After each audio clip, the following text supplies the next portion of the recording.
mistério que já dura 10 anos. O que é verdade e o que é lenda no caso do ET de Varginha? O episódio mudou a cidade mineira, que hoje fatura com o turismo. A reportagem é de Afonso Mônaco. 20 de janeiro de 1996. Os moradores da cidade de Varginha, localizada a 313 quilômetros de Belo Horizonte, são surpreendidos por relatos estarrecedores. O objeto era do tamanho do micro-ônibus. Certo. Tinha uma cúpula, tamanho do micro-ônibus, e estava coberto por uma camada de fumaça clara, sabe? Por volta de 1h da madrugada, Eurico e Oralina acordaram com o barulho do gado correndo desesperadamente pelo pasto. Saí na janela e avistei, né? Daí chamei ele. O casal afirma ter visto um objeto voador não identificado. Eu não sabia o que era isso, objetos terrestres. Depois o povo comentou, veio as fotos, a gente vê tudo, aí deve ser. Outras testemunhas revelam momentos ainda mais surpreendentes. Nessa reportagem feita em 96, 2 jovens afirmam que estiveram frente a frente com um extraterrestre. Ele ficava assim redondo, sabe? Forte, às vezes estufado, marrom, assim, corpo todo, parecia que tinha passado sabe, lubrificado, tudo molho, suado, óleo, careca. Os olhos dele eram vermelhos, com os negócios na cabeça.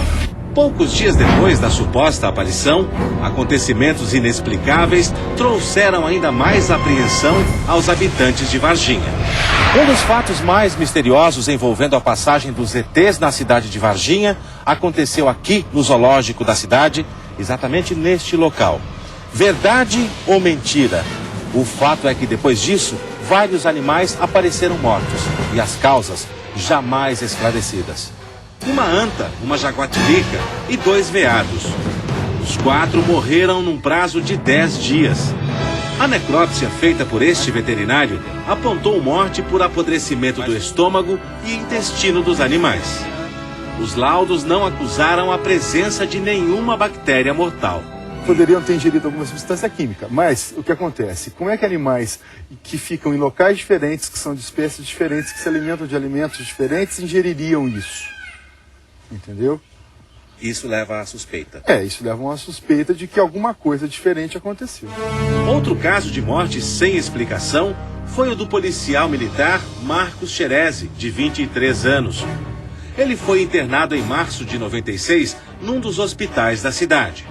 Queixando-se de fortes dores nas costas, morreu 4 dias depois de infecção generalizada. O pai dele, até hoje, não se conforma com a morte repentina do filho. Eu sou um homem hoje que vegeta. A história do extraterrestre pode ter simplesmente escondido um erro médico, é isso que o senhor está dizendo?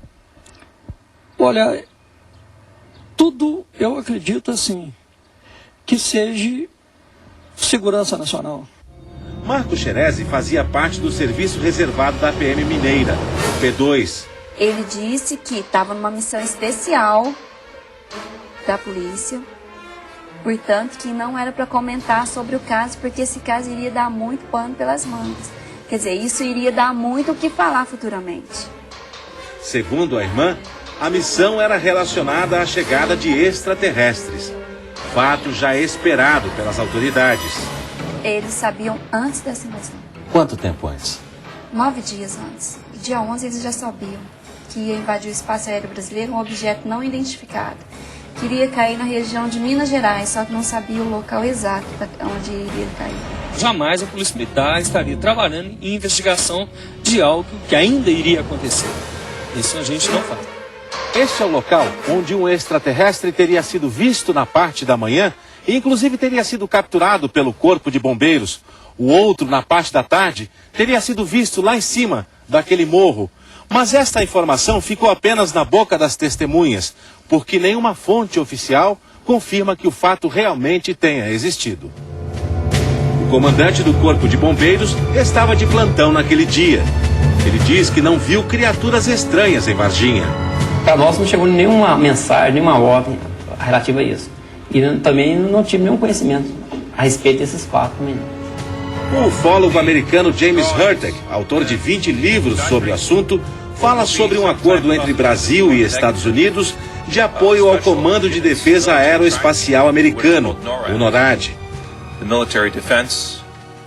Ele diz que, através deste acordo, a Polícia Militar e unidades especiais do Exército Brasileiro foram alertados de que um veículo espacial não identificado havia saído da rota original e entraria na região de Minas Gerais.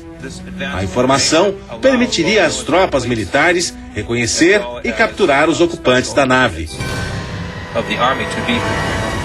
Para o ufólogo brasileiro Marco Antônio Petit, há fortes indícios de que as criaturas foram realmente capturadas. Nós tivemos vários militares do Exército, da Polícia Militar e também do Corpo de Bombeiros que resolveram colaborar com as investigações civis, e, inclusive se permitindo gravar em vídeo. Esses militares dessas três forças que eu citei, no caso o Exército, Polícia Militar e Bombeiros, garantem realmente que houve um acidente, aparentemente com uma nave de origem externa ao planeta, que duas criaturas realmente foram recolhidas e que essas criaturas depois foram levadas até a cidade de Campinas num outro comboio militar do Exército, sendo que uma dessas já saiu morta da cidade de Varginha. O especialista em medicina legal e professor da Unicamp, Badam Palhares, teria sido responsável pela necrópsia dos corpos.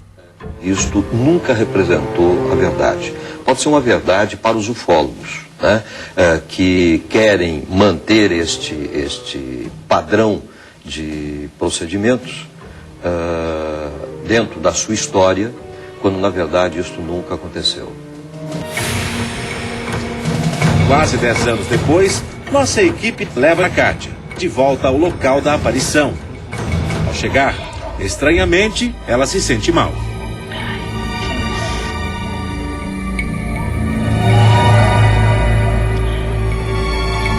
Depois, Kátia relembra a experiência que marcou para sempre a vida dela. Aí a gente estava passando nesse trio, né? E eles estavam uma coisa horrível, né? Uma coisa que eu não posso dizer que é desse mundo, porque eu nunca vi uma coisa assim na minha vida, né? Não tinha visto até então. E a Liliane, muito nervosa, né? Na hora que avistou, que estava na minha direita e a outra na minha esquerda, e eu no meio. Aí gritou, que coisa horrível ali.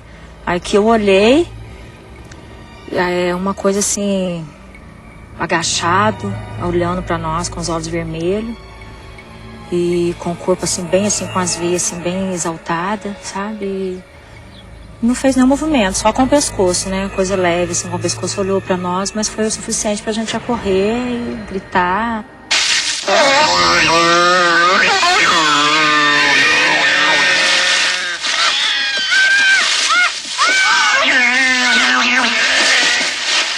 Cenas parecidas podem ser vistas nas telas do cinema e da TV. Um exemplo é o filme ET, o Extraterrestre. Não tão alto, não tão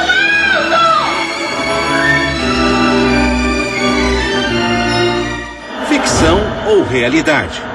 O fato é que Varginha ganhou fama mundial por causa do episódio. E a prefeitura achou um jeito de atrair cada vez mais turistas para a cidade. Espalhou um monstrinho de olhos vermelhos por vários locais. Construiu até uma enorme nave que fica iluminada durante a noite. Nem os pontos de ônibus escapam de lembrar a aparição do ET. Isso aí é um grande merchandise, né, para atrair turista para a cidade. A cidade ficou conhecida, né, até mundialmente. Realmente, Varginha cresceu nesse episódio. A verdade é que até hoje, o caso de Varginha é objeto de análise de especialistas no mundo inteiro. Os ufólogos garantem que não se trata de uma simples coincidência. Ao contrário, será sempre um marco da realidade da presença de extraterrestres no nosso planeta. Eu não acredito e não desacredito, entendeu? Acredito. Não, acredito que existe vida em outros planetas, não sei se é ET. Não acredito em ET. Acredito. Piamente.